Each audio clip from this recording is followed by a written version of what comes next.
this is not the video that I wanted to make. In fact, I've put off making this exact video for a while now with the hopes that I could bring some better news. But the reality is that currently the troopy is over 2,500 miles away, and I'm not exactly sure when that's going to change.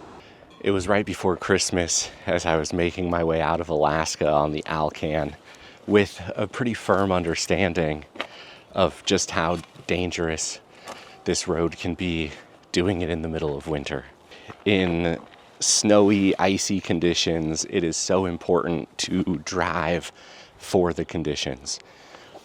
Getting complacent, going too fast, and not having your wits about you can lead to just a world of trouble. So I was only about 10 miles from the border with Canada when I encountered a portion of the highway that's at a pretty significant grade. It was about a 6% downhill grade with a right-hand curve to it. And I was going about 35 miles per hour when, right as I entered this grade, I hit a frost heave. And the Alcan is notorious for these frost heaves. The constant thawing and freezing of the ground underneath the road causes just these incredible natural speed bumps almost, and potholes and the whole 9 yards. So I hit this frost heave, and it was just enough of a bounce to get the troopy to completely lose traction. Being in the grade with a curve to it and no traction, I ended up sending the front of the troopy right into the opposite guardrail. I'm incredibly thankful that this all happened at a low rate of speed, and the ARB bumper did a phenomenal job absorbing the bulk of the impact. But it was sort of a glancing blow, and as the bumper came up over the guardrail, it sent my driver's side tire directly into that guardrail, and that front-on impact completely destroyed the shackle and bent the leaf pack pretty good for my front suspension. Luckily, I was able to pull out some safety wire and bind it up and hobble across the border and into the Canadian town of Beaver Creek, where, as I set up camp for the night, I started doing some Googling and making some phone calls. Now, just like with my first breakdown in Alaska, I can't help but feel like this was a time the universe was looking out for me and sent me exactly the right people to help. The number that I ended up deciding to call was a towing and recovery and mechanic shop out of Whitehorse. And I got on the phone with him, explained the situation. I was able to hobble into Beaver Creek, but did not feel good about making it through Destruction Bay and all the way to Whitehorse with my little safety wire repair, because the front shackle was completely gone. I've got a picture I'll throw in here. And I'll explain why I don't have more footage to share. But I knew it would really be pressing my luck to go any further than Beaver Creek on my little field repair. And he said, no worries, I've got a truck on the way. This was 10 p.m. at this point. It's about 5 hours, 5.5 maybe, between Whitehorse and Beaver Creek. He said, I'll send a truck out right now. As soon as he gets there, we'll take a nap for a couple of hours, and we'll get you loaded up, and we'll be on our way back to Whitehorse. So the driver makes it over to Beaver Creek, and it's just a crew cab pickup with a U-Haul auto transport trailer behind it.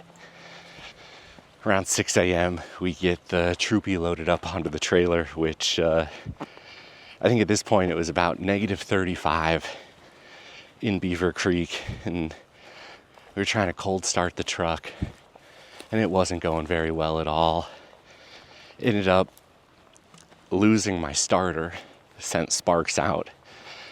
So used the winch, was able to winch the troopy up onto the auto transport trailer, and we started making our way towards Destruction Bay. Again, a very ominous name, and we were only a couple of miles out of town when we had not one but two blowouts on the trailer. So, having only a single spare with us, we decided to cut our losses. We'll drop the troopy in the trailer. We'll just leave it right there. We'll continue to Whitehorse, and we'll come up with a better plan. We'll come back and we'll pick up the troopy later on in the day with a flatbed or another trailer or what have you. So around lunchtime, we end up pulling into Whitehorse, and I meet the owner of the shop. This incredible man, Joe. He's so nice, so kind to help me out with all of this. And I explain the situation to Joe. I say, look, my goal here is to get home to my loved ones in time for Christmas.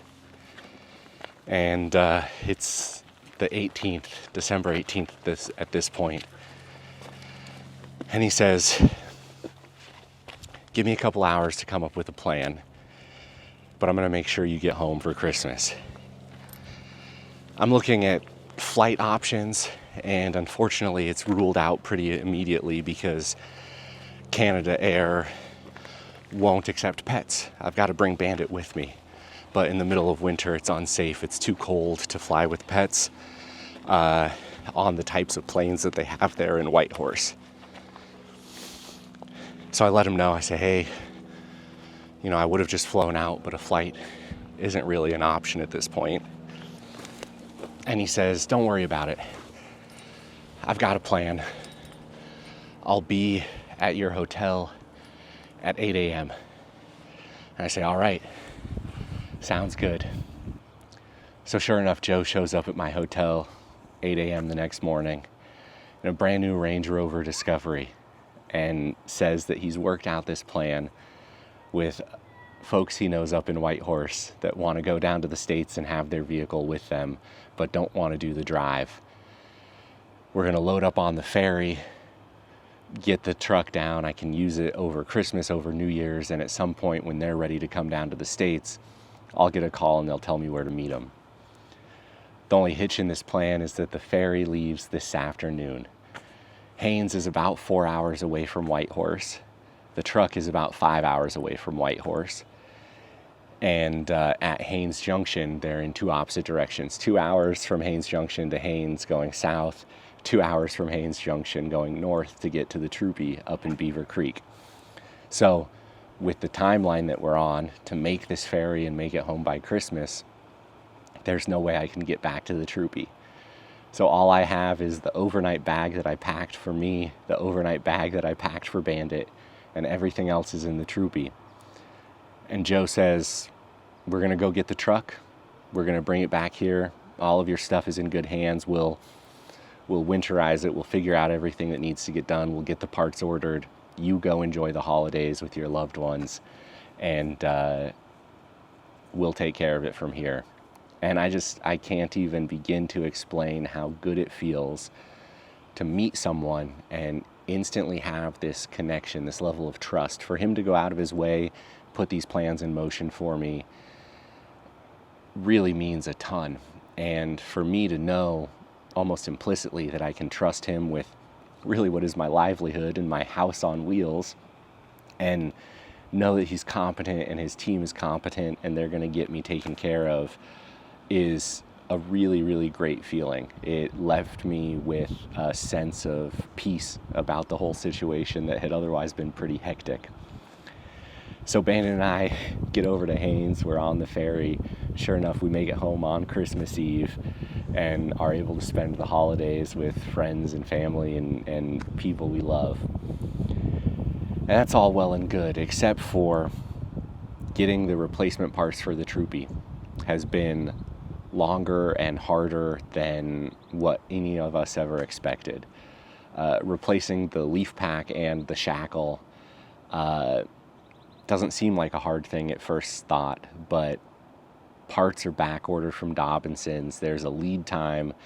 The only U.S. distributor that has exactly what we need is in Florida.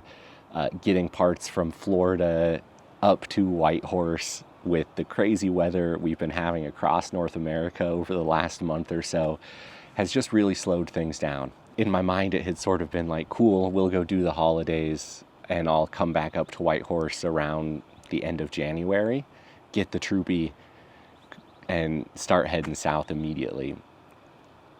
It is now the middle of February, and my hope is that there's an end in sight here. That, parts are on the way finally. We know that they're the right parts. We also got a replacement starter up there in Canada, and so that starter issue is completely fixed. But it's just taken a lot longer than I think either of us ever expected. But this is one of those things, you know, what are you going to do? There's nothing really I can do. I can't go up there and forge my own leaf pack and get back on the road. So we're just taking it one day at a time. And I am really honestly loving a bit of a break. You can see here, Bandit and I are out hiking. It's t-shirt weather. I've got no complaints because it is still incredibly cold up in Whitehorse. I do think that this delay overall is sort of changing my plans a bit. Initially, my goal had been right after the new year to cross into Baja and start doing the Mexico leg of this trip so that we could hit, you know, the really good weather. If we were to cross into Baja now at this point, you know, it could be sort of an April, May time frame. We're going to be right in the worst of summer, and that is probably a little too hot for it to be comfortable and enjoyable for Bandit and myself. So we're sort of changing what I think the summertime plan is going to look like, and it's probably honestly for the better. You know, at first glance, it is easy for this to feel like yet another setback, and in many ways, the start of this journey has been full of nothing but setbacks. But there are actually a lot of upsides. Not only has it been incredible the last 7 or 8 weeks to spend quality time with friends, family, and loved ones, it's also going to work out in the long term. I think that changing the plan slightly, slowing down and spending the summer here in the Western US is going to yield a lot of positives. We're going to build a ton of confidence in the troopy by logging some serious miles on dirt across California, Arizona, Colorado, Utah, and Idaho, Washington, you name it. It's on the list for this summer. It's going to be an epic road trip across the West with a lot of incredible stuff I'm excited to share. It also means that the expos are back on the itinerary for me this year. Expo West in Flagstaff and Expo Pacific Northwest in Oregon are both events that I'm going to try to attend, and I think they're going to be an incredible opportunity. If any of you are going to be there, see the troopy firsthand, meet up, share a beer or a meal.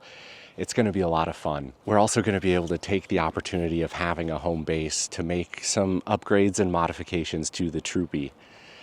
Things that'll make it a little bit more comfortable, a little bit more livable, and a little bit more aligned with what I've found my style of travel to be.